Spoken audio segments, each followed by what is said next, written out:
இந்த வீடியோவில் நம்ம என்ன பார்க்க போகிறோம் அப்படின்னா சயனோபாக்டீரியாவை நான் எப்படி ரெடி பண்ணேன் அப்படிங்கிறது தான் பார்க்க போகிறோம். ஃபஸ்ட்டு ஒரு 20 லிட்டர் வாளியோ அல்லது வாய் பகுதி நல்லா பெருசாக இருக்க மாதிரி ஒரு பாத்திரம் எடுத்துக்கோங்க. அதில் நாட்டு மாட்டு சாணம், அதாவது காளை மாடாக இருக்கணுங்க.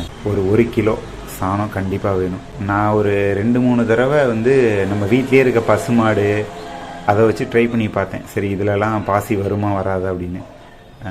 கண்டிப்பாக வரலைங்க. நீங்கள் தயவு செஞ்சு ட்ரை பண்ணாதீங்க. 2-3 தடவை நான் ட்ரை பண்ணிட்டேன், அது எதுவுமே வரல. எனக்கு ரொம்ப வேஸ்ட் ஆஃப் டைம் தான். நீங்கள் நல்லா காலமாடாக பார்த்துக்கோங்க. 1 கிலோ சாணி எடுத்து அந்த 20 லிட்டர் தண்ணியில் கரைச்சி வச்சுருங்க. கரைச்சி ஒரு பேப்பர் போட்டு மூடி வச்சுருங்க. ஒரு 4 நாளைக்கு என்ன பண்ணுங்கள், டெய்லி ஒரு தடவை மட்டும் பேப்பரை திறந்துட்டு மூடுங்க. போதும், கலக்கி விடக்கூட வேணாம். திறந்துட்டு திரும்ப கட்டி வச்சுருங்க. மேலே அப்படியே அந்த பேப்பரில் பார்த்தீங்கன்னா அந்த பாக்டீரியாலாம் ஆக்சிஜன் அப்படியே தண்ணி மாதிரி நிறைய இருக்கும்.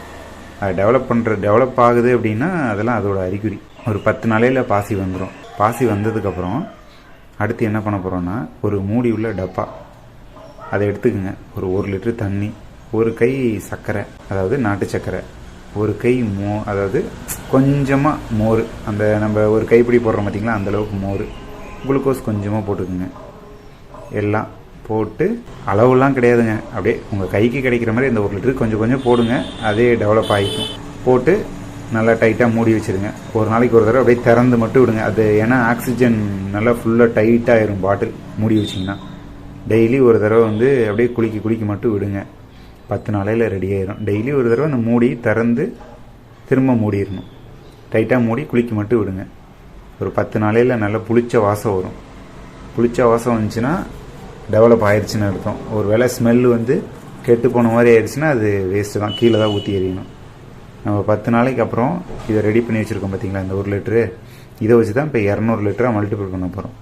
அதுக்கு ஒரு 200 லிட்டர் பேரலில் ஒரு 190 லிட்டரு தண்ணி ஊற்றிக்கிங்க. நம்ம வயல் தண்ணியே போதும், வயல் தண்ணியே போட்டுக்குங்க. அதில் 2 லிட்டரு மோர், 2 கிலோ சர்க்கரை, ஒரு பாக்கெட் குளுக்கோஸ், ஒரு 125 கிராம் வரும்னு நினைக்கிற ஒரு பாக்கெட், அப்புறம் 3 வாழைப்பழம் நல்லா போட்டு நம்ம தாய் திரவம் போட்டு நல்லா கலக்கி விடுங்க. பகலில் ஒரு தடவை நான் என்ன பண்ணுவேன்னா, பகல் திறந்து வச்சுட்டு போயிட்டு சாயந்தரமாக மறுபடியும் மூடி வச்சுருவேன். ஒரு பேப்பரை போட்டு நல்லா டைட்டாக கட்டி வச்சுருவேன். டெய்லி காலையில் சாயந்தரம் ஒரு 5 நாளைக்கு நீங்கள் கிண்டி விட்டுக்கிட்டே இருந்தீங்கன்னா புளிச்ச வாசனையில் அது டெவலப் ஆயிரும். நீங்கள் வெயிலில் வைக்கணும்னு அவசியம் இல்லை ரொம்ப நிழலில் வைக்கணும்னு அவசியம் இல்லை. ஒரு இந்த இடத்துல கொஞ்சம் நேரம் வெயில் அடிக்கும், இந்த நேரத்தில் கொஞ்சம் நேரத்தில் நிழல் வந்துடும் அப்படிங்கிற இடமா இருந்தாலும் ஓகே தான். அது டெவலப் ஆயிரும், ஒன்றும் பிரச்சனை இல்லை. நம்ம தாய் திரவம் ரெடி பண்ணுறப்ப கொஞ்சமாக பாசம் விட்டுருந்தேன். சரி இது இன்னும் டெவலப் ஆகுதா அப்படின்னு பார்க்கலான்னு. அது பாருங்கள் எந்தளவுக்கு ஃபெர்மெண்டேஷன் ஆயிருக்குங்க. இது ஓவராக ஃபெர்மெண்டேஷன் ஆயிடுச்சு. சரி பார்ப்போம் இதுலேருந்து தாய் திரவம் வருதா அப்படின்னு. அதனால் இதுக்கும் அதே மாதிரியே போட்டு ஒரு கை சர்க்கரை, கொஞ்சமாக மோர், குளுக்கோஸ் கொஞ்சம் போட்டு கலக்கி வச்சுருக்கேன். இதுவும் பார்ப்போம் ரெடியாக. இப்போ கடைசியாக பாருங்கள், இதுதான் நல்லா சூப்பராக ரெடியாக வந்துச்சு பாருங்கள். இது 5 நாள் ஆகுது. 5 நாளைக்கு அப்புறம் எந்தளவுக்கு நுரைச்சி இருக்குன்னு பாருங்கள். இந்த மாதிரி தான் வரும். டெய்லியும் கிண்டி விட்டுக்கிட்டே இருந்தீங்கன்னா நல்லா ஃபெர்மெண்டேஷன் ஆகிரும். அவ்வளோ சத்து இருக்குங்க இதில். நைட்ரஜன் சத்துலாம் அப்படி பயிர்களுக்கு எடுத்து கொடுக்கும். நம்ம மண்ணில் என்ன சத்து இல்லைன்னு பார்த்து கொடுங்க. பயிருக்கு இதுவும் ரொம்ப கொடுக்கக்கூடாது. நம்மளுக்கு நியூட்ரியன்ஸும் தேவை. இயற்கை கரைசல் அப்பப்போ கொடுங்க. செடிகளுக்கு இலை கரைசல் இந்த மாதிரி நிறைய ஏதாவது செடிங்களுக்கு கொடுங்க புதுசாக. இது மட்டுமே போதுமா அப்படின்னா கண்டிப்பாக போதாது. நம்ம வயலில் இருக்க சத்தை இது செடிங்களுக்கு எடுத்து கொடுக்கும். இந்த சத்து மட்டும் போதுமா அப்படின்னா பத்தாது தான்.